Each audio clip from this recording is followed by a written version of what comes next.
One of my interests has been, and you've probably seen my video on my years in India with Sai Baba, but since then a lot has happened, and I had a major sort of wake up in India, a giant one, a huge one, in which my whole worldview shifted, and everything I thought was real kind of wasn't. Very much like the movie The Matrix. The wake up I had was extensive, and my whole worldview changed, and I realized, you know, what had seemed reality really wasn't. A really good example of that, and in this talk we're talking about the New World Order, and that's when that word was used by George Bush's father in his 1,000 Points of Light speech. You're going to hear people talk about the New World Order more and more. Barack Obama has extensively. A lot of the big heavies that we see in the media drop it now and then. What's going on? What we also see, and we're now talking about the wake-up, is the incredible downsizing of America, the national debt, the loss of freedom, police state stuff. So I'm going to make sense of some of this. It was part of my wake-up. Part of my wake-up was when I returned to India to get my book published, and you saw that book in the last video.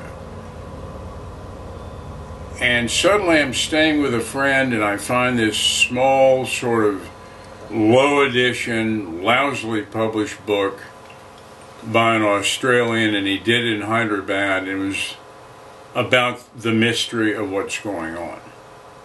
It had a bad title, but within it was just mind-blowing stuff. And in my awakened state, the interconnection of global banking to create a world state blew my head off. I knew it was real.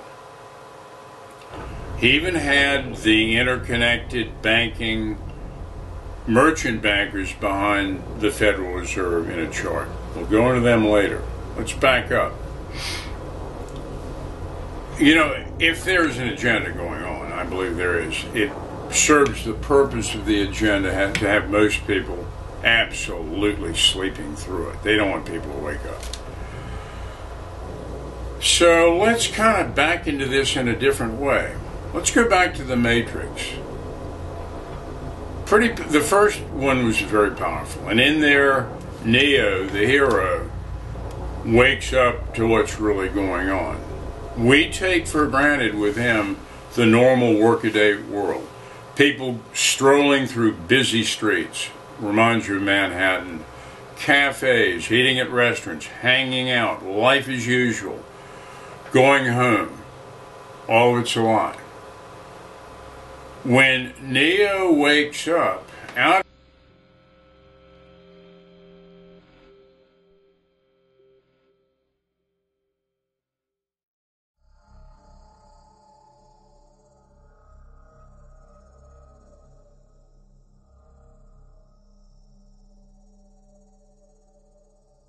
pulls this cord out of the back of his head. He's in a fake uterus, sits up and looks out at this field, millions of people hooked up to the same thing, providing energy to what's really ruling the world. And in this science fiction, it's a massive computer. There have been 3 or 4 world wars. The human race has lost it. It's kind of like the Terminator series, but taking it further.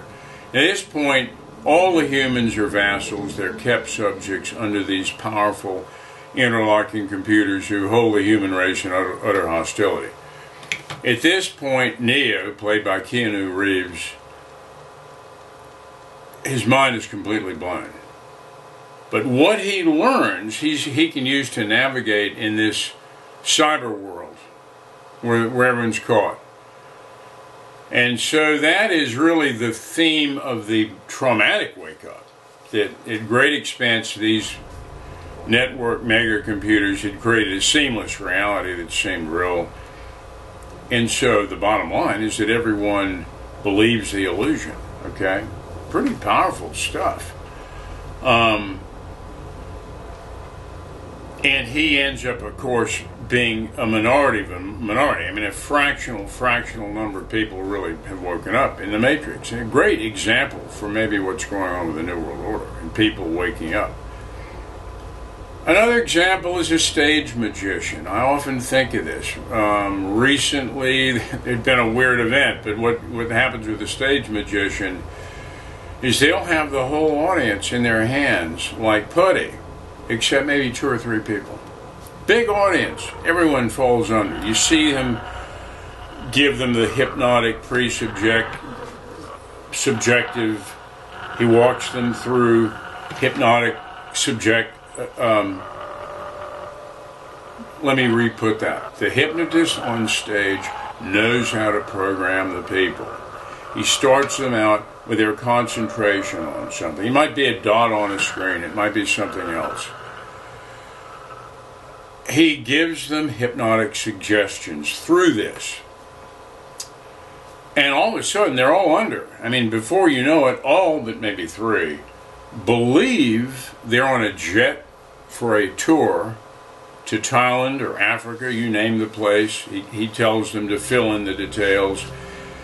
He gives them a post-hypnotic suggestion, and when he wakes them up, they all believe they actually took the tour to Africa or Thailand or wherever. The 3 that didn't go under are looking around amazed that everyone absolutely believes it. This is a reality about human consciousness that we need to be aware of. A really powerful example of this is someone I think is probably the most brilliant cinematic genius, maybe of all time. His name is Stanley Kubrick. He passed away on the film that we're going to talk about.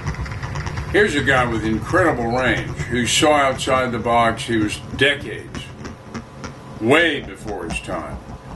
He did a movie called 2001, way before 2001, about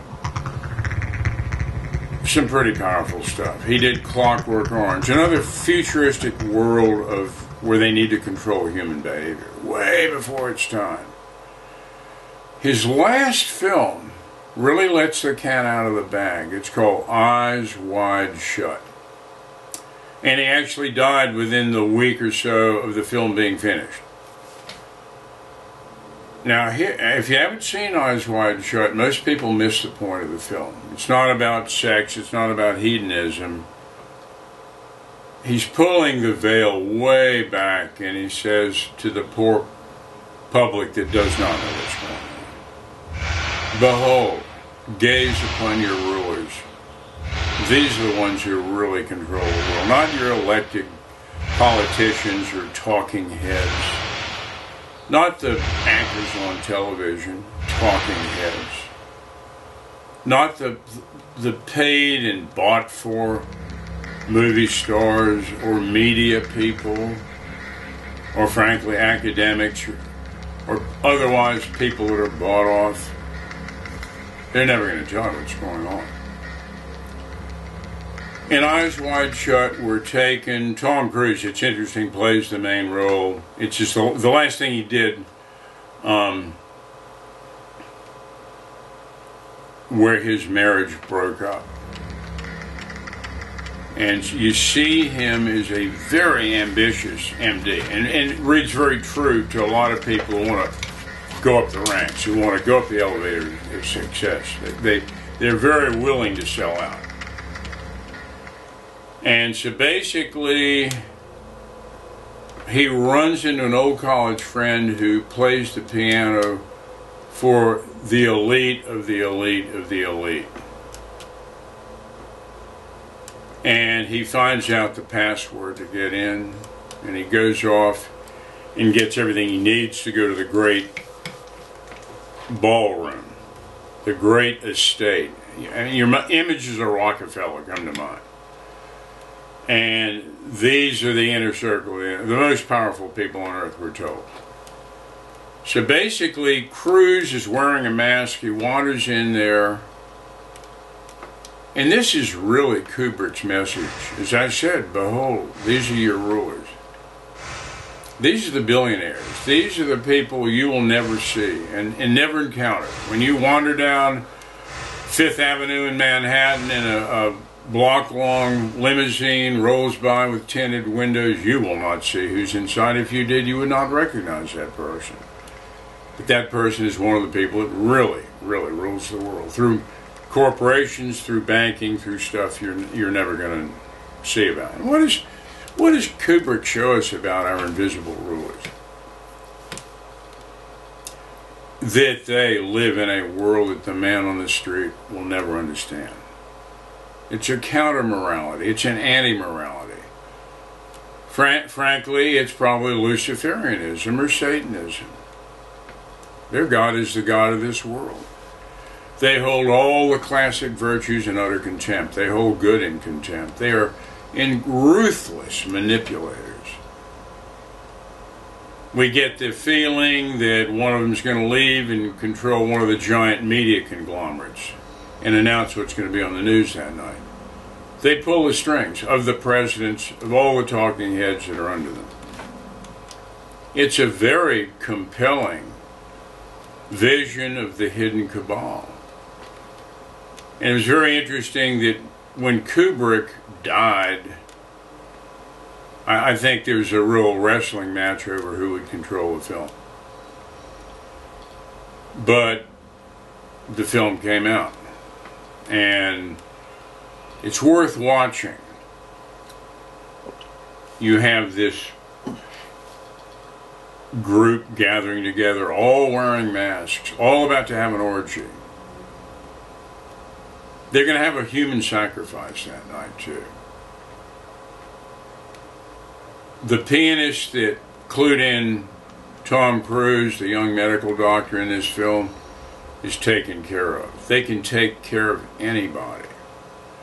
It's almost like you think, well, gosh, you've got the whole world, but you've done a blood oath or something, because they can control you and they know where you are. It's a pretty miserable world from my perspective. It's a satanic world. And the hyper-ambitious are willing to cut little deals. I mean, you know, on a lesser level in politics, this is going on. When Bill Clinton saw Kennedy, he would give anything to be president.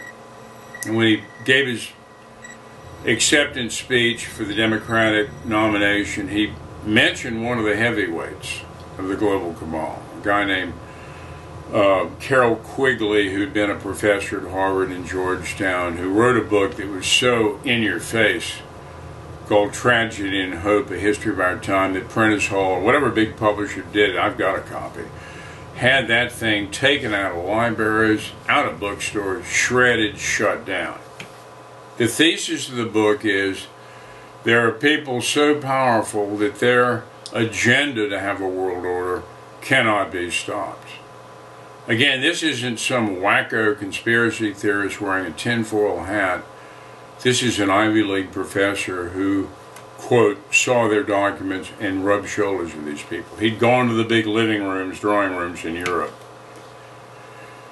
Tragedy and Hope, A History of Our Time. It was finally reprinted in Taiwan.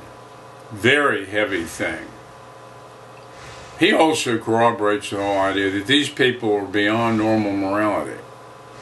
They're beyond normal intelligence. They make the man on the street look like the sheeple they believe he is. So we can back out of Eyes Wide Shut, what Kubrick's depicting, and say, are there other examples that we can penetrate what these people are? And a really good example is the vampire. And you even wonder when the vampire entered fiction originally, during the Edwardian era and before, certainly Bram Stoker's Dracula, whether that wasn't another veiled way of talking about the real world rulers, the incredible corruption, the immense wealth, the living by other standards. I mean, the classic vampire is no longer a human being. It's supernaturally endowed. It lives centuries. It's superhumanly intelligent. It's amassed a fortune. It easily travels through Europe and America. It's got limitations, of course. It's superhumanly strong. It holds people as nothing more than lambs to slaughter, to sheep, is really a blood source. There is no nobility of purpose in these things. So the vampire is a very powerful image that we could say, well, if we were to try to imagine what one of these people in the block-long stretch limousines is like, who's over billions of dollars, that's interesting. Have you ever wondered why we hear about the Federal Reserve all the time, but not once are you ever really told who really owns it? Is that kind of interesting, maybe? They're over trillions of dollars. No politician will tell you. Most probably don't know. Is that vaguely interesting who they are? That through fractional reserve banking interest, they can accrue as much money as a country's worth. I mean, part of the game in this New World Order is you get countries so in debt that they finally end up owing what they're worth. How easy it is to pay that? I mean, right now we're hearing that Obama wants to knock us from 14 trillion to 16 trillion. He's no great friend of America. Come on. Do you know who got him activated? We're not going to go into that. People end up in politics, I believe, whose interest is not the people in the country they serve. That's an understatement. Again, are you vaguely interested in who owns the Federal Reserve? I mention it in this book. There are only a few books that do. Let's hope I don't get wiped out soon. I'm not even going to tell you now. There is an elephant, of course, in America's living room, and I won't say who it is. You can connect the dots if you're interested in time. My book goes into some of that.